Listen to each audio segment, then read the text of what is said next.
Welcome to our YouTube channel GK আড্ডা। কি সকলে ভালো তো? আজ আমরা সকলেই খুবই আনন্দিত, কারণ আজ আমরা উদযাপন করতে চলেছি আমাদের ৮০তম স্বাধীনতা দিবস। একটি রাত, একটি দেশ, আর শতাব্দীর পরাধীনতার অবসান। ১৯৪৭ সালের ১৪ই আগস্টে রাত পেরিয়ে যখন ঘড়ির কাঁটা মধ্যরাত স্পর্শ করল, তখন ভারত প্রবেশ করল তার ইতিহাসের এক নতুন অধ্যায়ে। কিন্তু সেই স্বাধীনতার গল্প শুধু দিল্লির একটি ভবন, একটি পতাকা কিংবা একজন নেতার গল্প নয়।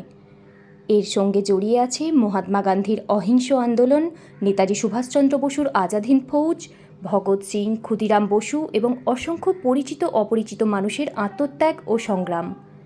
আজকের ভিডিওতে আমরা সেই ইতিহাসটাকে একটু অন্যভাবে জানব। ১৯৪৭ সালের ১৪ই আগস্ট রাত, নয়াদিল্লির কনস্টিটিউয়েন্ট অ্যাসেম্বলি বা গণপরিষদ বসেছিল স্বাধীনতার প্রাক্কালে। এই ঐতিহাসিক অধিবেশনেই পণ্ডিত জওহরলাল নেহেরু তাঁর বিখ্যাত ভাষণ ট্রিস্ট উইথ ডেস্টিনি দেন। তিনি বলেছিলেন, at the stroke of the midnight hour when the world sleeps, India will awake to life and freedom. অর্থাৎ মধ্যরাতের সেই মুহূর্তে যখন পৃথিবী ঘুমিয়ে থাকবে, ভারত জেগে উঠবে জীবন ও স্বাধীনতার জন্য। এই ভাষণ শুধু স্বাধীনতার আনন্দের কথা বলেনি। নেহেরু স্পষ্ট করেছিলেন, স্বাধীনতা পাওয়ার সঙ্গে সঙ্গে কাজ শেষ হয়ে যায়নি, বরং শুরু হয়েছে একটি নতুন দায়িত্ব। তিনি বলেছিলেন, স্বাধীনতা ও ক্ষমতার সঙ্গে দায়িত্বও আসে, আর সেই দায়িত্ব ছিল ভারতের মানুষের সেবা এবং একটি নতুন দেশ গড়ে তোলা। এখানেই স্বাধীনতার ইতিহাসের একটি অত্যন্ত গুরুত্বপূর্ণ এবং আবেগপূর্ণ অধ্যায়।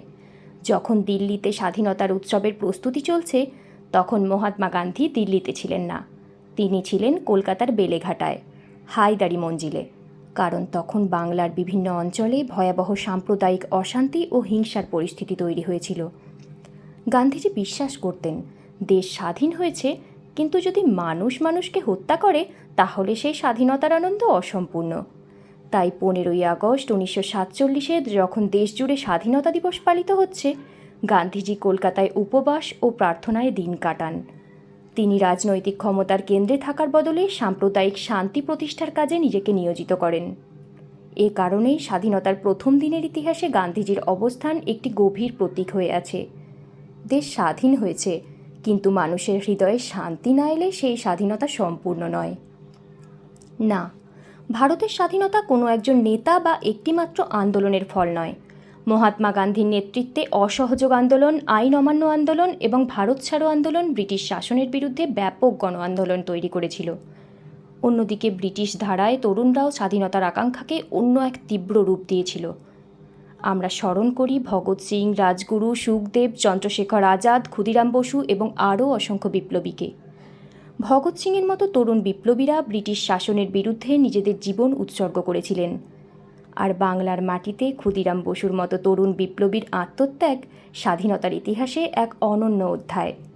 এবং তারপর নেতাজি সুভাষচন্দ্র বসু আজাদ হিন্দ ফৌজের মাধ্যমে তিনি ব্রিটিশ শাসনের বিরুদ্ধে সশস্ত্র সংগ্রামের এক শক্তিশালী অধ্যায় তৈরি করেন। অর্থাৎ ভারতের স্বাধীনতা সংগ্রামের ইতিহাসে বিভিন্ন মত, বিভিন্ন পথ এবং বিভিন্ন ধরনের আন্দোলন ছিল। কেউ অহিংস গণ আন্দোলনের পথে, কেউ বিপ্লবী ধারায়, কেউ রাজনৈতিক সংগঠনের মাধ্যমে, কেউ বিদেশে গিয়ে ভারতের স্বাধীনতার জন্য আন্তর্জাতিক সমর্থন তৈরি করেছেন। এই বহুমাত্রিক সংগ্রামের সম্মিলিত ইতিহাসই 1947-এর স্বাধীনতার পটভূমি। সরকারি আজাদি কা অমৃত মহোৎসব সংক্রান্ত ইতিহাস উপাদানেও গান্ধীজির নেতৃত্বাধীন আন্দোলনের পাশাপাশি ভগৎ সিং, চন্দ্রশেখর আজাদ, সুখদেব, রাজগুরু এবং পরবর্তীতে সুভাষচন্দ্র বসুর নেতৃত্বাধীন ধারার উল্লেখ রয়েছে। ভারতের বর্তমান জাতীয় পতাকা 15ই আগস্ট 1947-এ গ্রহণ করা হয়নি। তার আগেই 22শে জুলাই 1947 সালে, স্বাধীনতার মাত্র কয়েক সপ্তাহ আগে, ভারতের গণপরিষদ বর্তমান নকশার জাতীয় পতাকা গ্রহণ করে। সেদিন পণ্ডিত জওহরলাল নেহেরু জাতীয় পতাকা সংক্রান্ত প্রস্তাব গণপরিষদে পেশ করেছিলেন। পতাকার উপরে গেরুয়া, মাঝে সাদা এবং নিচে গাঢ় সবুজ, এই তিনটি সমান অংশ।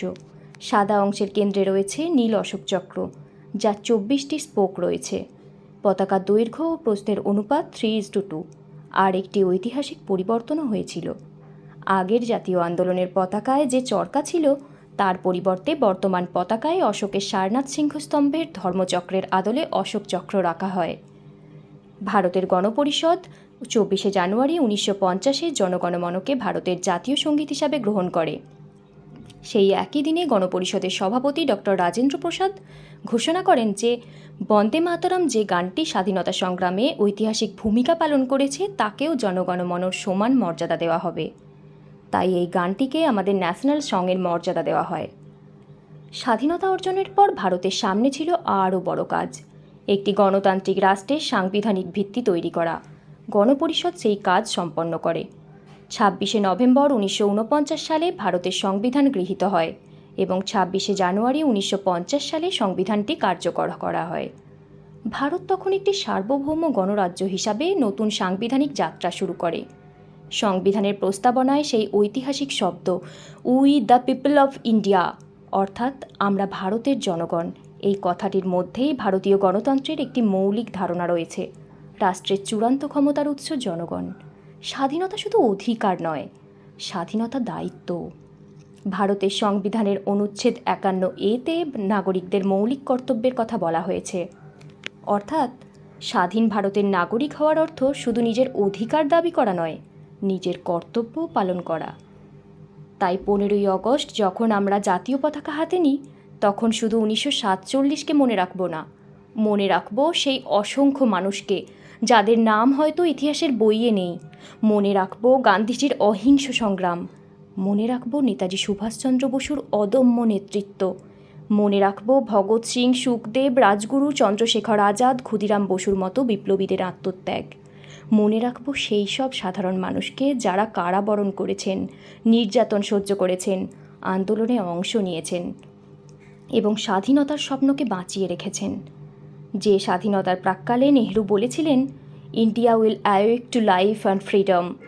যেদিন গান্ধীজি কলকাতার সাম্প্রদায়িক শান্তির জন্য উপবাস করেছিলেন এবং যে সংবিধান শেষ পর্যন্ত ভারতীয় জনগণকে একটি গণতান্ত্রিক রাষ্ট্রের কাঠামো দিয়েছে, সেই সমস্ত ইতিহাসকে একসঙ্গে মনে রাখাই প্রকৃত স্বাধীনতা দিবস উদযাপন। স্বাধীনতা আমাদের গর্ব, সংবিধান আমাদের ভিত্তি, আর নাগরিক দায়িত্ব হলো আমাদের কর্তব্য। সবাইকে জানাই আন্তরিক শুভেচ্ছা। শুভ স্বাধীনতা দিবস। জয় হিন্দ।